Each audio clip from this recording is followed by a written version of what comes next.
연장 올 시즌부터 이제 연장이 11회까지만 진행이 된다는 소식이 있어요. 이것 말고 좀 다른 방법이 있지 않나? 의미가 있나? 이거고 이거를 시행한다고 해서 과연 야구가 빨리빨리 끝날까? 이제 아시안커트제가 내년부터 시작이 되고 대만 선수가 어떻게 될 것이냐도 조금 관심인데 대만 선수는 생각보다 내려오기가 조금 힘들 것이다.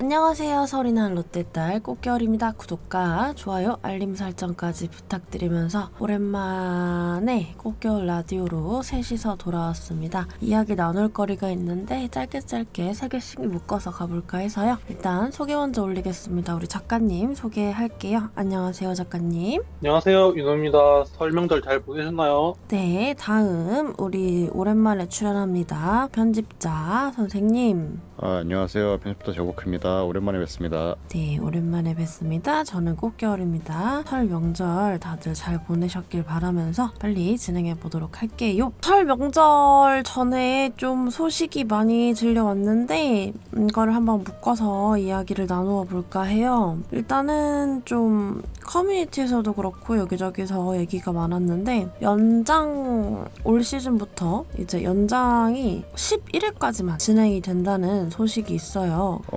이번 연도 연장전은 11회까지만 한다고 하는데 그냥 보자면은 이게 야구를 좀 시대에 맞춰서 빨리빨리 좀 진행을 하자 뭐 이런 의도인지 아니면은 뭐 기사에서 말씀하셨듯이 막 피지클럽 부담 때문에 그렇다, 현장에서 경기가 좀 길어지는 게 부담되는 요청이 있었다, 막 이런 얘기들이 좀 나오긴 하는데 이것 말고 좀 다른 방법이 있지 않나? 왜 굳이 이렇게 했을까라는 생각이 좀 많이 들거든요. 이게 기사에서 살펴보니까 24년도 기준으로 59차례 연장전이 있었고 그 중에 78%인 49경기가 12회까지 가지 않고 11회 이전에 종료가 됐다라고 하거든요. 그러니까 연장이 총 720경기 중에 한 8.2%라는 얘기고 12회까지 간 경우는 한 1.38% 정도밖에 안 된다는 얘기예요. 이게 1.38% 줄이는 게 첫 번째로 의미가 있나? 이거고, 두 번째는 이거를 시행한다고 해서 과연 야구가 빨리빨리 끝날까? 별 의미 없는 규정을 바꾸는 게 아닌가라는 생각도 좀 들고,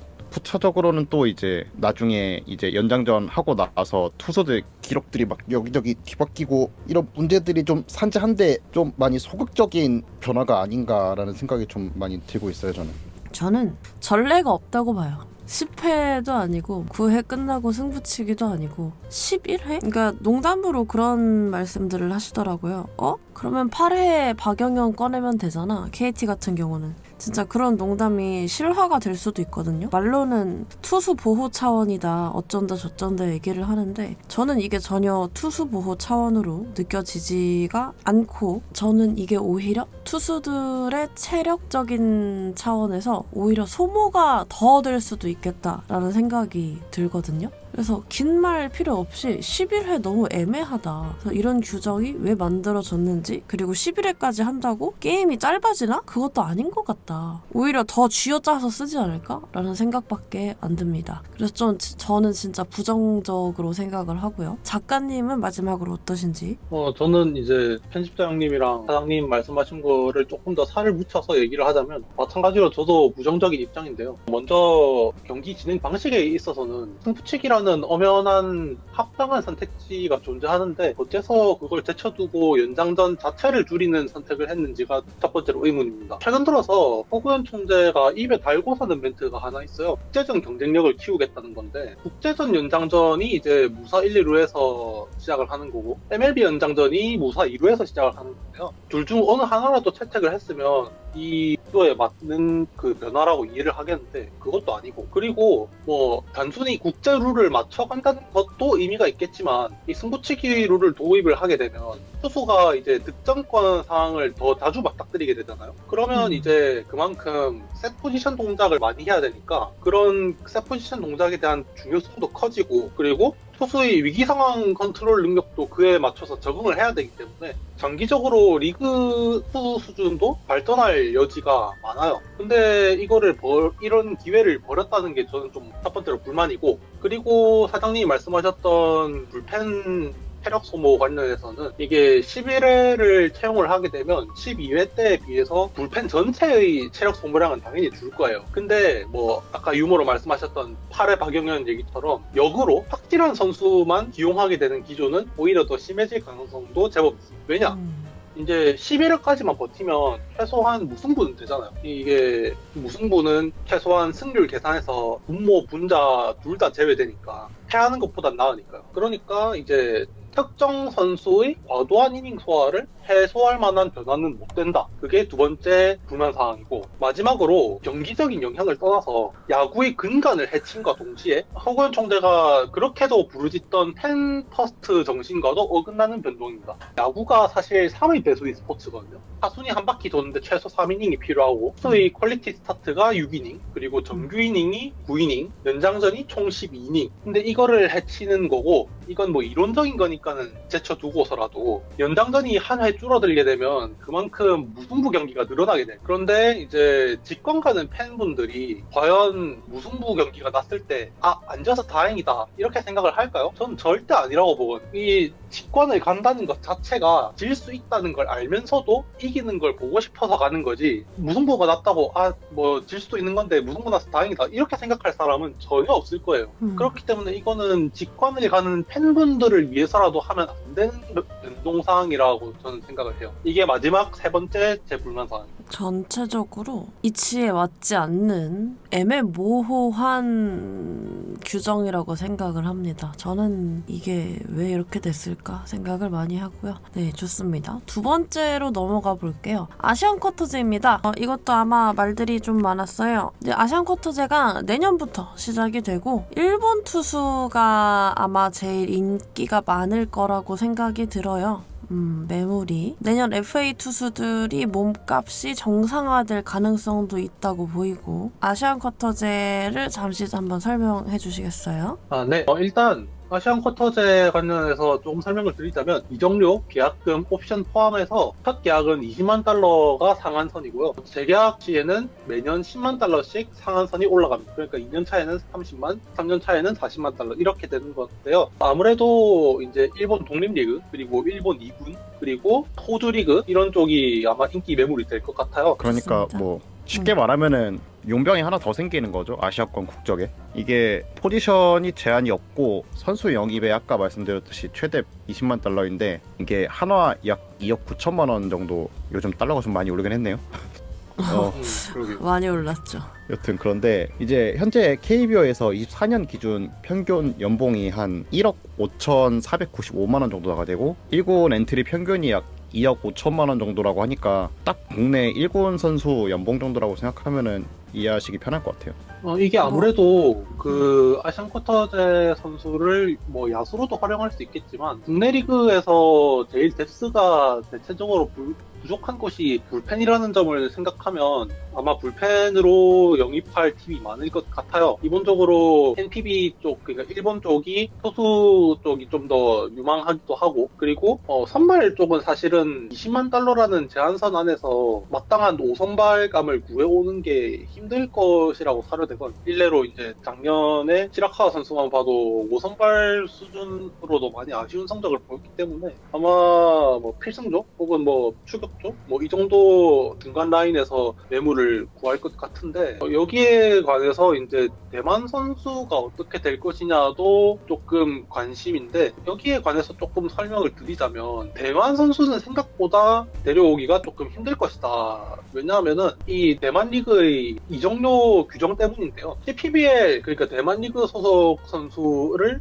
데려올 때는 직전 해 연봉의 250%를 구단에, 그리고 150%를 선수 개인에게 이적료로 지급해야 한다는 조항이 있어요. 근데 2018년 기준으로 대만 리그 선수의 평균 연봉이 61,200달러예요. 근데 지금은 대만 리그 자체 대기업 계열 기업이 조금 더 유치되기도 했고, 물가도 많이 올랐기 때문에 평균치도 더 올랐을 것이고, 그리고 물론 대만이 프리미어 11을 이번에 우승하긴 했지만 여전히 팀 뎁스를 고려한 리그 전체 수준을 본다면 대만이 아직까지 KBO에 비해서 한 수 아래인 것이 정론이기 때문에 그렇다고 친다면 최소한 대만 리그 평균을 상회하는 실력의 선수여야 KBO 스카우터들이 눈에 들 거예요. 그런 점을 고려해본다면 이 정도로만 최소 40만 달러를 줘야 하는 이상한 일이 생겨버리는데요. 그러니까 20만 달러는커녕 이 정도로만 2배 가까이를 줄 수 있는 상황이 생긴다는 거죠. 그렇기 때문에 이제 CPBL 대만 리그 선수는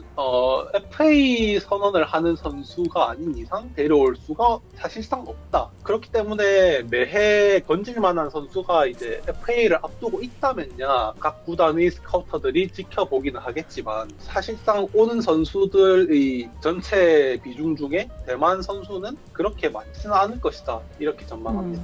생각보다 선수를 데려오는 그 금액에 대한 상한이 좀 빡빡하다라고 밖에 느껴질 수가 없을 것 같기도 해요. 제 생각에. 그렇죠. 저는 그래서 약간 오히려 히든카드로 약간 필리핀 이런 데 어떻게 안 되나? 뭐 그런 데서 보물찾기 헛소리 한번 해봤고 아마 뭐 필리핀 쪽은 뭐 CPBL 소속 용병으로 하거나 아니면은 만났던 호주 리그 뭐 쪽으로 가 있거나 그러지 않을까? 뭐 국적으로 따진다면.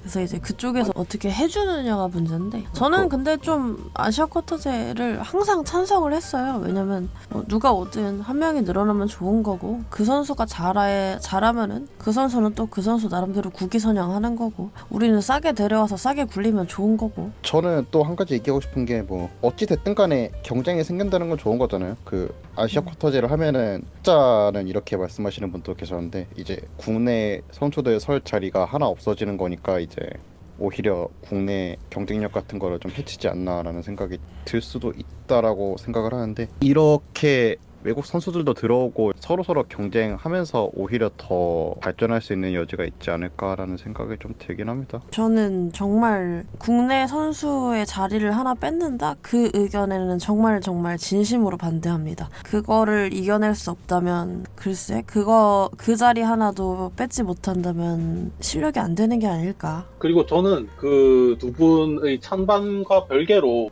아시안 쿼터제로 1군 자리를 그 아시아계 용병이 한 자리를 차지하게 되면 그만큼 그 유망한 유망주를 당장 1군 즉시 전력으로 사용하지 않고 실링 그러니까 고점을 보고 2군에서 묵힐 수 있는 기간이 늘어나기 때문에 리그 전체적 차원에서도 건강한 방향이라고 저는 생각을 해요. 오히려 저도 체력 안배 차원에서도 좋은 일이라고 생각을 하거든요. 그래서 나쁘지 않은 선택인 것 같다. 오히려 어떻게 이런 생각을 했지 하고 칭찬해줘도 될 것 같다라는 생각을 한번 해봤습니다. 그리고 뭐 조금 첨언하자면 사실 이 아시아 쿼터제라는 게 일방적으로 도입되는 경우는 잘 없거든요. 보통 상호 간에 이제 도입을 하는데 우리가 이제 아시아 쿼터제를 하면 이제 뭐 NPB 쪽도 할 수도 있다. 근데 그렇게 된다면 이제 리그 수준 차이가 NPB가 훨씬 높잖아요. 그러면은 그쵸. 아시아 쿼터제로 만약에 KBO에서 NPB로 넘어간다 하면 거의 2선발급 뭐 혹은 에이스급이 NPB로 넘어가고 근데 우리는 5선발급 혹은 불펜을 NPB에서 내려온다라고 하면 그거는 조금 우려되는 부분이 있어요. 리그 질적 저하 때문에.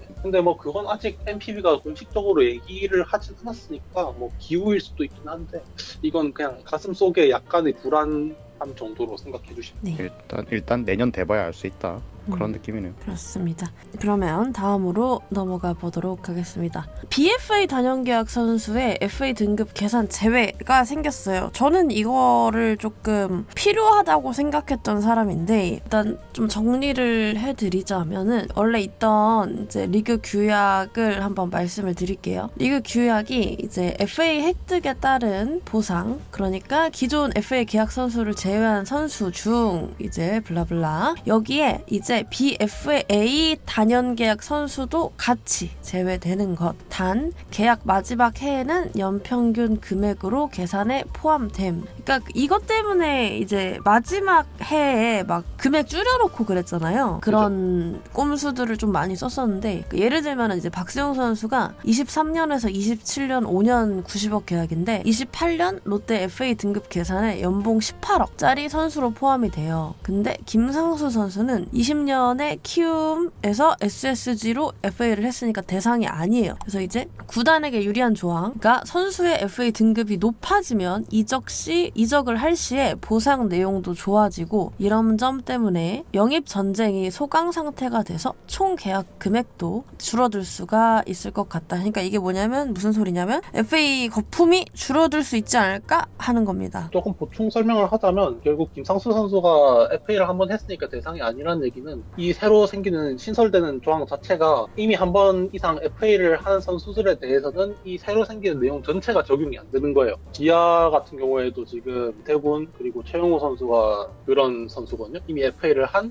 EFA 단연계약 선수. 그래서 뭐 사실 이게 10개 구단을 다 뒤져보면 해당되는 선수가 막 그리 많지는 않아요. 근데 이런 선수 중에 고액 계약자가 조금 있어서 뭐 삼성의 구자욱이나 뭐 KT의 고영표 같이 그래서 이런 선수가 계산에 포함될 때 이제 조금 고액 연봉다라는 점을 감안하면은 해당 사항이 있는 구단은 조금 유의미한 영향을 받을 것이다. 이렇게 이해하시면 될 것 같아요. 요새 BFA 단연 계약이 좀 많아지는 추세잖아요. 팬들 민심도 그렇고 이제 이 선수가 FA 나가서 시장에서 싸우는 것보다 빠르게 이제 자팀이 먼저 캐치를 해서 데려가는 게 더 좋은 옳은 선택이라고 봐서 BFA로 단연 계약을 하는 경우가 많은데 이제 조항 신설이 되는 순간 조금 구단 입장에서는 편하지 않을까라는 생각을 해봅니다. 왜냐면은 이제 특정 해에는 유난히 몸값이 올라갈 때가 꽤 있어요. 그죠? 근데 그거를 조금 이제 구단 입장에서는 줄일 수 있지 않나 라는 생각이 들기는 하네요.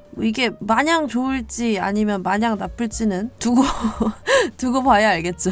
그렇죠. 그리고 조금 제 개인적인 생각을 얘기하자면 이게 결국은 이 조항이 들어감으로 인해서 선수들의 전체적인 FA 등급이 올라가는 거죠. 그쵸. 그러니까는 영입을 하는 입장에서는 조금 어렵고 들어야 되는 입장에서는 좋은 건데 사실 지금 MLB도 그렇고 MPB도 그렇고 KBO도 조금씩 조짐이 보이고 있는 것이 프랜차이즈가 옛날보다 줄어들고 있다. 근데 그런 기조를 뭐 시대적인 흐름을 저희가 완전히 막을 수는 없겠지만 사실 그 한국 리그만의 감성이라고나 할까요? 그 프랜차이즈에 대한 낭만 그런 그쵸. 것들을 조금 더 붙들 수 있다는 점이 저는 또 그 특유의 감성을 지킬 수 있다는 점에서는 또 괜찮은 것 같아요. 좀 근간에도 종신 롯데 해줬으면 하는 선수들 몇몇 있잖아요. 그죠. 그런 선수들은 꼭 잡아주었으면 좋겠는 좋은 조항일 수도 있고. 저는 조금 제 의견을 얘기하자면 그 전에 이제 저희 영상에서 제가 연평균 그러니까 WR 1당 FA 규모가 뭐 5억 정도 된다라고 얘기를 드렸는데 그거를 한참 벗어나는 계약들이 이번에 많았어요. 뭐 심우준도 그렇고 황백도 그렇고. 근데 뭐 그런 과열 현상을 좀 잡아줄 수 있는 정책이 되지 않을까 이런 기대감도 있고 그래서 좀 여러모로 리그 정상화에 도움이 될 수 있을 것이다 이렇게 생각합니다. 거품이 많이 꼈다고들 이야기하죠. 그런 것도 잡아질 수 있지 않을까 합니다. 네, 지금 이슈가 되는 것들을 조금 살펴봤고요.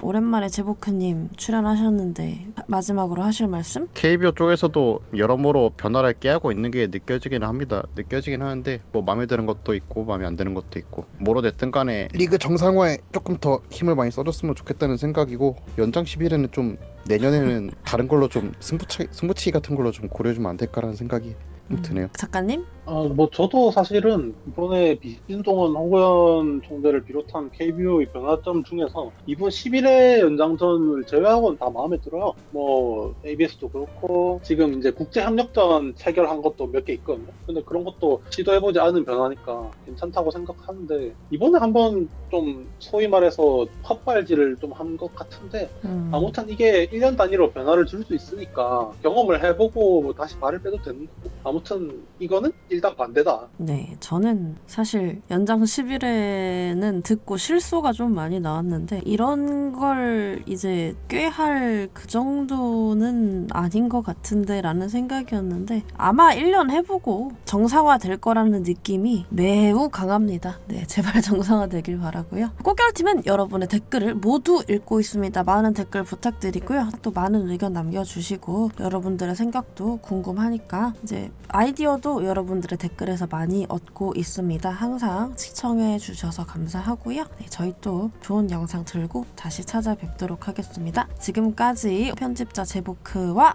우리 윤호 작가님과 꽃겨울이었고요. 다음에 또 봐요. 안녕. 감사합니다. 고생했습니다.